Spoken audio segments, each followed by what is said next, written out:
¿Qué raza? Soy Ray Flores de Matemáticas en Nuevo León y este es un video en la serie de teoría de grafos donde quiero platicarles algunos conceptos relacionados con grafos. Son varias cosas, hay como 7 conceptos diferentes que quiero tratar aquí con ustedes. Estos conceptos son importantes, aunque son un poco teóricos y tienen más que ver con notación y con lenguaje. Necesitamos tener ese lenguaje y esa notación adecuada para poder más adelante realmente hablar bien sobre grafos, demostrar cosas sobre grafos y empezarlos a usar con el potencial que realmente tienen. Entonces les pido que tengan paciencia con estos videos y bueno, para no hacer más largo el video, vamos de una vez a empezar. Los grafos son objetos muy intuitivos, sin embargo, si queremos tener una conversación seria y formal con ellos, necesitamos tener el lenguaje adecuado y la notación adecuada para poder tanto escribir las cosas como hablarlas o comunicarlas a otra persona. Entonces aquí quiero platicar algunos conceptos importantes que tienen que ver con cosas que se le pueden hacer a los grafos una vez que tienes un grafo. Entonces para eso vamos a iniciar. Imaginen que tienen un grafo, vamos a poner el grafo que más les guste, con sus vértices y sus aristas, y digamos que hay un segundo grafo que en este caso le voy a llamar G', que tiene también sus vértices y sus aristas. Ahora, si se llega a cumplir que los vértices del segundo grafo es un subconjunto de los vértices del primero y las aristas del segundo grafo es un subconjunto de las aristas del primero, entonces decimos que ese segundo grafo es un subgrafo de G y lo denotamos de esta manera. Es un poco como extender el concepto de subconjuntos a grafos y uno se lo puede imaginar simplemente como si tuvieras el grafo y el primer grafo y el segundo grafo, puedes ponerlo como que encima, aunque le van a faltar algunas aristas y le van a faltar a lo mejor algunos vértices, pero en sí va a ser un grafo perfectamente viable que va a caber por ahí encima. El concepto de subgrafo es muy general y entonces hay algunos subgrafos especiales que son importantes. Un ejemplo sería: si los vértices del segundo grafo, del V', son los mismos que los vértices del grafo original, decimos que ese G' va a ser un subgrafo recubridor. O sea, es subgrafo obviamente, pero además va a ser un subgrafo recubridor porque todos los vértices realmente van a estar contenidos en el segundo grafo. Esa es la idea. El siguiente concepto sería: si tengo un subconjunto de V, U es otro subconjunto, es decir, un conjunto de vértices de V, no todos necesariamente, y yo tengo un grafo que tiene esos vértices y algunas aristas, ese grafo se va a llamar inducido por U, siempre y cuando se cumpla la siguiente condición. Esta es una condición escrita aquí matemáticamente, a lo mejor los puedo hacer bolas, pero ahorita se los explico rápidamente. Lo que dice es que si yo tengo una arista en el grafo original y los dos vértices de esa arista están en U, entonces la arista sigue en el grafo que sería el grafo inducido. Lo que significa es que el grafo es inducido si yo elijo un subconjunto de los vértices de V y mantengo todas las aristas posibles. Es decir, no quito una arista a la hora de ir al subgrafo, una arista a la cual no le quité los vértices. Ahorita como quiera lo comentaré acá en los ejemplos. Y el 4, este punto número 4, simplemente es la notación que usamos para los grafos inducidos. Los grafos inducidos se generan por un subconjunto de los vértices. Entonces, por ejemplo, si yo tengo aquí un conjunto de vértices que son elementos de los vértices originales de V, aquí atención, estos no son todos los vértices, pueden ser solamente algunos.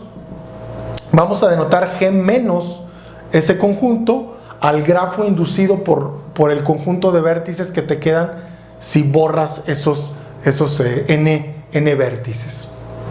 Entonces esta es la manera en la que vamos a denotar a los grafos inducidos y obviamente puede valer la pena que veamos algunos ejemplos por aquí. Todo esto de los subgrafos lo comenté ahorita brevemente, tiene que ver con: yo tengo un grafo original, vamos a pensar que este es el grafo original y le voy a borrar algunas aristas y algunos vértices. Esa es esencialmente la idea. Entonces si yo borro vértices y aristas, voy a tener un subgrafo. Hay una sola condición que hay que tomar en cuenta y es que el grafo que reste cuando yo borre cosas, lo que quede tiene que ser un grafo, y aquí es importante respetar esta regla. La única regla, de andar quitando vértices a un grafo es que si le quito un vértice tengo que quitar todas las aristas. O sea, algo que no puedo hacer yo al quitar es, por ejemplo, decir, le voy a quitar D, pero voy a dejar esas dos aristas. Eso no se vale porque eso que está ahí ya no es un grafo. Estas dos aristas deben de tener un segundo vértice. Entonces, si yo quisiera por algún motivo borrar D, tengo que borrar también sus aristas. Y por ejemplo, si borro todo esto, lo que queda, eso sí, es un subgrafo del grafo original, ¿no? Esa es la única condición. Entonces, si puedo borrarlo, fuera de eso, puedo borrar lo que yo quiera. Aquí en este grafo agregué una arista. Esto es nada más como un paréntesis, aprovechando que estoy en esto. Una arista que va de F a F, también es válida, se llama lazo. Creo que no lo comenté en el video anterior y es importante, pero es un concepto sencillo. Simplemente si tengo una arista que va a sí misma, lo que se llama lazo, ¿no? Pero lo voy a dejar por ahí, era un paréntesis breve. Ahora, ¿qué sería un grafo recubridor? Bueno, en un grafo recubridor, si este es el grafo original, un grafo recubridor sería aquel que se obtiene simplemente quitando algunas aristas. O sea, si yo quito, por ejemplo, esta arista y borro la arista de acá o la arista de acá, pero mantengo todos los vértices, eso sería un grafo recubridor. Entonces, borrar aristas te genera grafos recubridores, ¿tá? Y los grafos inducidos sería quitar vértices. Entonces, en los grafos inducidos es lo que comentaba ahorita. Si yo, por ejemplo, aquí tengo un ejemplo. ¿Quién sería el grafo inducido por quitar C y quitar G? ¿Sí? Entonces, si yo quito C y yo quito G, ¿sí?, eso va a inducir un grafo, pero como le mencioné por la regla de arriba, si quito los vértices, tengo que quitar también las aristas. Entonces, este nuevo grafo que quedó aquí, este sería el grafo inducido por el grafo que estaba antes, ¿ya? Entonces, si se fijan, nada más es simplemente como puedes quitar aristas, pero puedes quitar aristas libremente, y si solamente quitas aristas, tendrías un grafo recubridor. O puedes quitar vértices, pero si quitas vértices tienes que quitar las aristas que lo contienen y tendrías pues un grafo inducido por los vértices que quedaron por ahí volando todavía. Entonces, digo, y la observación aquí final es que sí se vale quitar una arista sin quitar sus vértices, que ya lo comenté ahorita, que es un poquito como el complemento de acá. Entonces esa es un poquito la idea de los grafos y los subgrafos.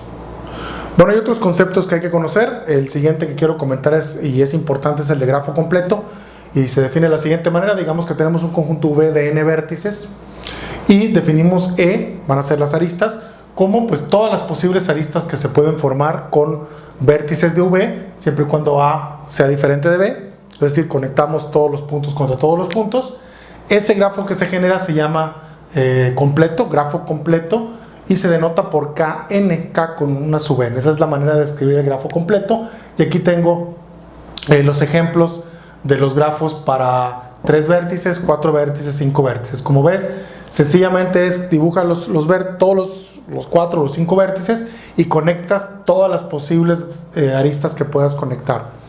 Aquí quiero notar que muchas veces uno intenta que las aristas, cuando dibujas los grafos en el plano, tratas de que las aristas, bueno, a veces, no siempre, que las aristas no se corten, pero a veces es inevitable. Por ejemplo, este grafo completo con 5 vértices, no hay manera de hacerlo. Habrá que demostrarlo, ¿verdad?, cuando hablemos de grafos planos, si es que llego a ese tema, pero no puedo dibujarlo sin que se corten. Entonces aquí, por ejemplo, la arista que va entre estos dos vértices se está cortando con estas, pero aquí no hay ningún vértice, ¿sí? Entonces una arista va por aquí y otra arista va por acá. Puedes pensar que va como que por abajo. Realmente el grafo no está en el plano. El grafo, acuérdense que es una abstracción. Y bueno, y así puedes tener grafos de 6 vértices, etcétera, ¿no? Y un concepto importante que surge a partir de los grafos completos, resulta que, por ejemplo, que los grafos completos son como una especie de universo de los grafos que se pueden generar con esos vértices. Por ejemplo, si tienes un G, vamos a suponer que tenemos un grafo donde n es la cantidad de vértices de ese grafo. Bueno, pues G va a ser un subgrafo del grafo completo n, obviamente, porque serían nada más algunas de las aristas. De hecho, sería un grafo recubridor, pero bueno, vamos a dejarlo en que es subgrafo.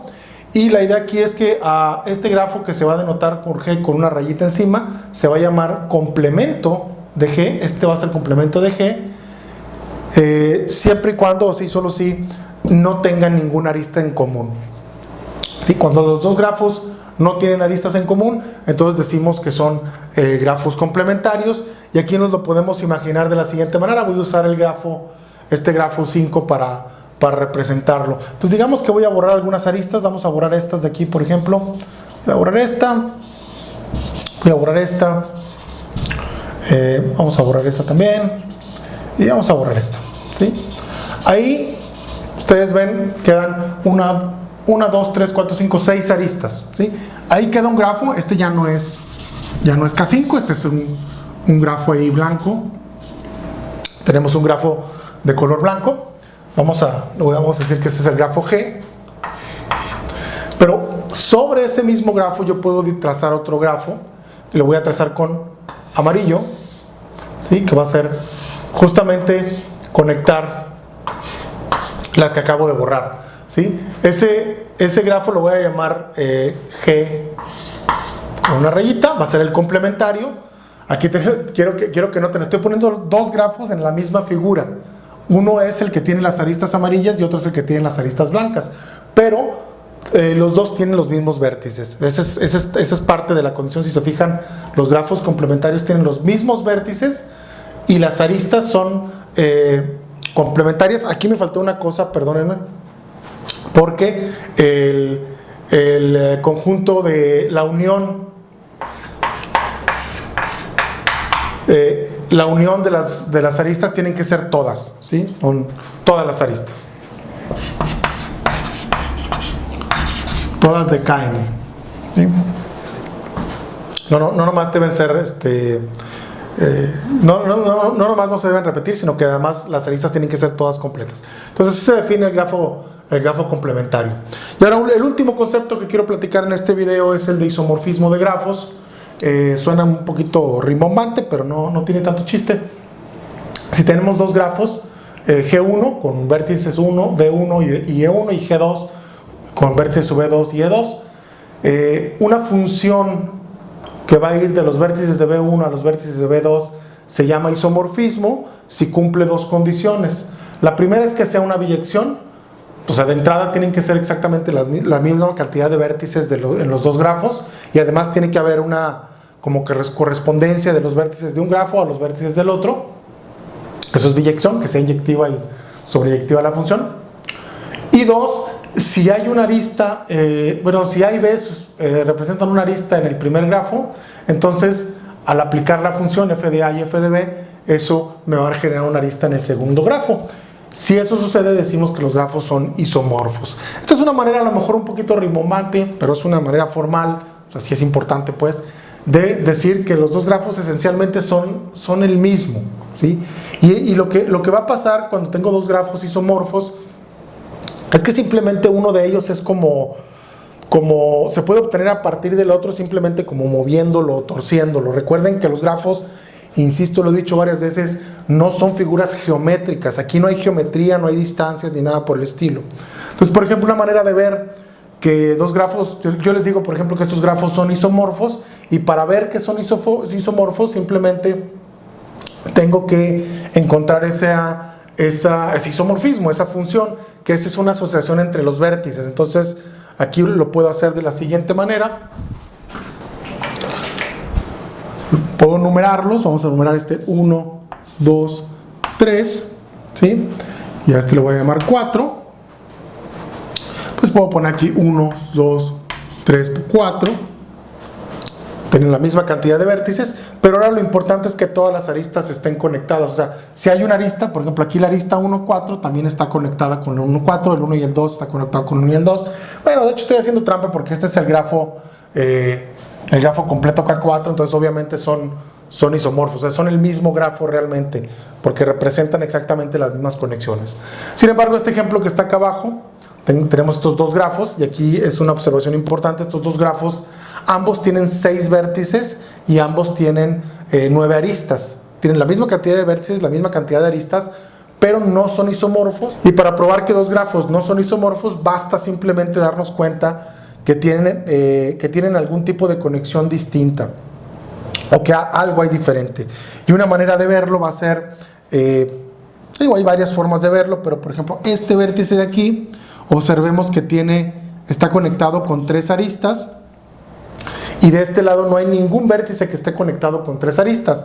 Entonces no hay manera de que yo pueda hacer una asociación entre esos dos grafos. Estos dos grafos son esencialmente diferentes. Esa es la idea del isomorfismo. Bueno, solamente con esos conceptos quería comentar en este video. Insisto, a lo mejor esto es un poquito, podría parecer un poquito tedioso, este par de videos que he hecho sobre teoría de grafos, pero créanme, es necesario primero tener el lenguaje correcto y la notación para poder después hacer cosas realmente interesantes con grafos, porque si no, a pesar de que son objetos, como lo decía hace un momento, muy intuitivos, después hacer discusiones o razonar sobre ellos se vuelve algo muy complicado. Bien, con esto cierro el video. Si tienen alguna duda ya saben que la pueden hacer por ahí en los comentarios, y bueno, nos vemos en el siguiente video sobre teoría de grafos.